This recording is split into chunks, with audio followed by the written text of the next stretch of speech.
बाप बड़ा न भैया, सबसे बड़ा रुपया।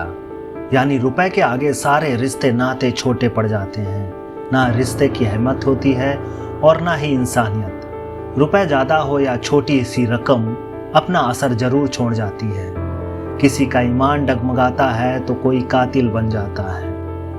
रुपए की चाहत में अपने ही अपनों की जान ले लेते हैं। आज की रियल स्टोरी ऐसे ही कातिल की है, जिसने महज 400 रुपए के हिसाब किताब में गड़बड़ी होने पर अपने जिगरी दोस्त का कत्ल कर दिया।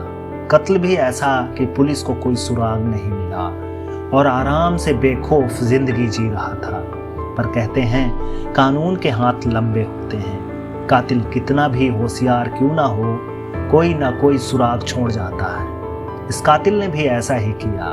कत्ल के 2 माह बाद अपनी करतूत को एक साथी से शेयर कर दी और यही इसकी गलती थी।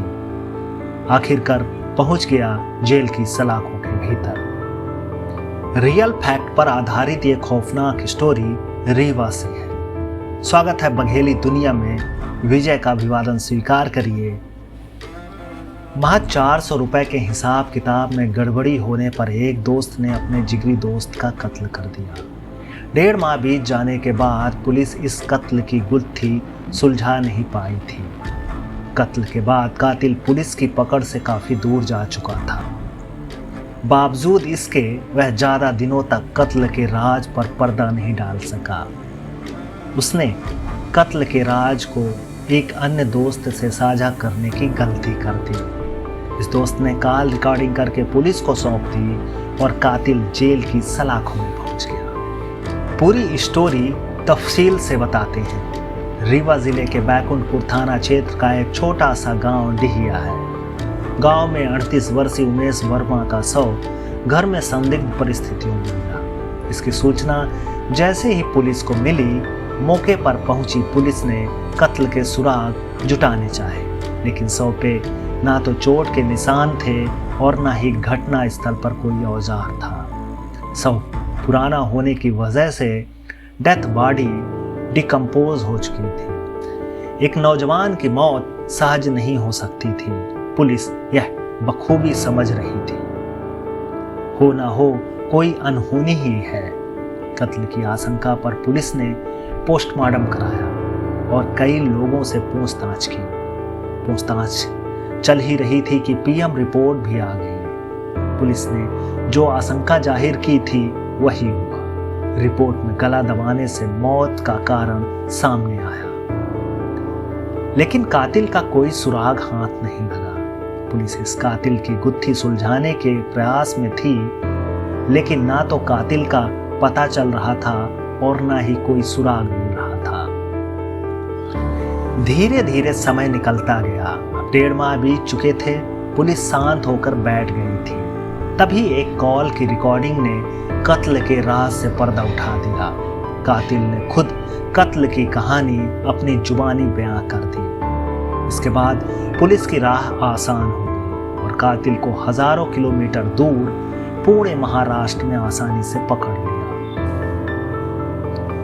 पुलिस ने जब इस कातिल से पूछताछ की तो चौंकाने वाले राज उजागर हुए। उमेश वर्मा और लालता वर्मा दोनों जिगरी दोस्त थे। विगत 7 अक्टूबर 2024 को लालता वर्मा महाराष्ट्र पुणे से अपने गांव आया था। लालता के गांव आने की वजह उसकी पत्नी की तबीयत थी। लालता की पत्नी अक्सर बीमार रहती थी। आशंका थी कि जादू टोने की वजह से तबीयत में सुधार नहीं हो रहा है। गांव में एक ओझा झाड़ फूंक करता था। घटना के दिन लालता ने दिन में झाड़ फूंक कराई और रात में दोस्त उमेश वर्मा के घर शराब पार्टी करने के लिए पहुंच गया। उमेश घर पर अकेला था, लिहाजा लालता और उमेश दोनों ने शराब पार्टी शुरू की। पार्टी के दौरान शराब कम पड़ गई। शराब दोनों और पीना चाहते थे, लिहाजा दोबारा शराब लाने के लिए लालता वर्मा ने उमेश वर्मा को 500 रुपए का एक नोट दिया। कुछ समय बाद उमेश शराब लेकर घर आ गया। अब फिर दोनों ने मिलकर शराब पी। नई पुरानी यादें साझा कर हंसी मजाक कर रहे थे। इसी बीच लालता वर्मा ने उमेश से बकाया रुपए के बारे में पूछा। देखते ही देखते इस लेन देन में दोनों का विवाद शुरू हो गया। लालता ने उमेश वर्मा को 500 रुपए दिए थे, जिसमें 100 रुपए की शराब आई, लेकिन बाकी के 400 रुपए उमेश ने नहीं लौटाए थे। इसी हिसाब किताब में दोनों एक दूसरे के जानी दुश्मन बन गए। नशे में उमेश वर्मा ने लालता वर्मा के प्राइवेट पार्ट में जोरदार लात मारी, जिससे लालता बेहोश हो गया। जब लालता को होश आया तो एक बार फिर दोनों में जमकर झगड़ा हुआ। पलटवार में लालता उमेश पर भारी पड़ गया। लालता ने उमेश का गला घोट दिया। पकड़ इतनी जोरदार थी कि कुछ देर बाद ही सांस रुक गई और उमेश ने दम तोड़ दिया। उमेश के शांत होते ही लालता का नशा उतर गया। सातिर अपराधी की तरह उसने इस कत्ल पर पर्दा डालने की नीयत से घटना स्थल से फरार हो गया। रातों रात पत्नी को लेकर पुणे महाराष्ट्र भाग गया। आरोपी लालता वर्मा ने 7 अक्टूबर 2024 को उमेश वर्मा का कत्ल किया था, लेकिन कत्ल के 3 दिन तक शव कमरे के अंदर ही पड़ा रहा। किसी ने उमेश की खोज खबर नहीं ली थी। 10 अक्टूबर को जब कमरे से तेज दुर्गंध आई तो आसपास के लोगों ने जाकर देखा तो घर के अंदर उमेश वर्मा का शव पड़ा हुआ था।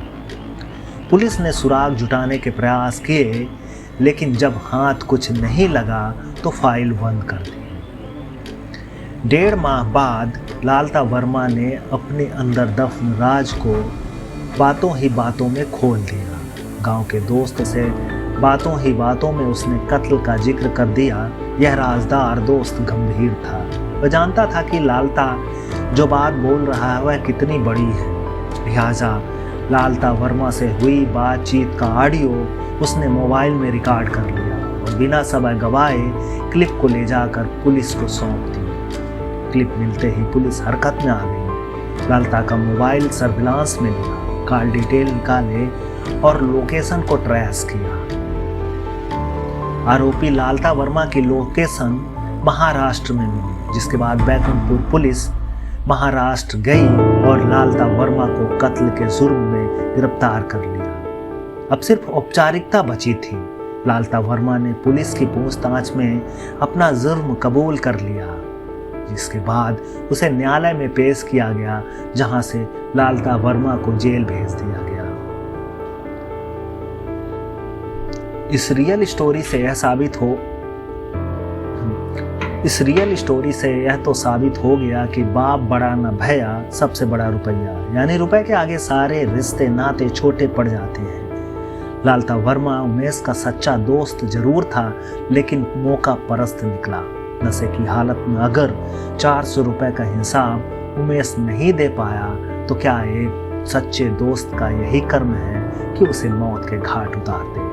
इस रियल स्टोरी से यह सीख मिलती है कि नशे से दूर रहें, इसका सेवन जान का दुश्मन बन जाता है। इस स्टोरी की परिकल्पना उदित गर्ग ने की थी। लेखन और संकलन आशुतोष तिवारी ने किया था। अगर पसंद आए तो लाइक, शेयर और कमेंट जरूर करिएगा। फिर हाजिर होंगे नई स्टोरी के साथ।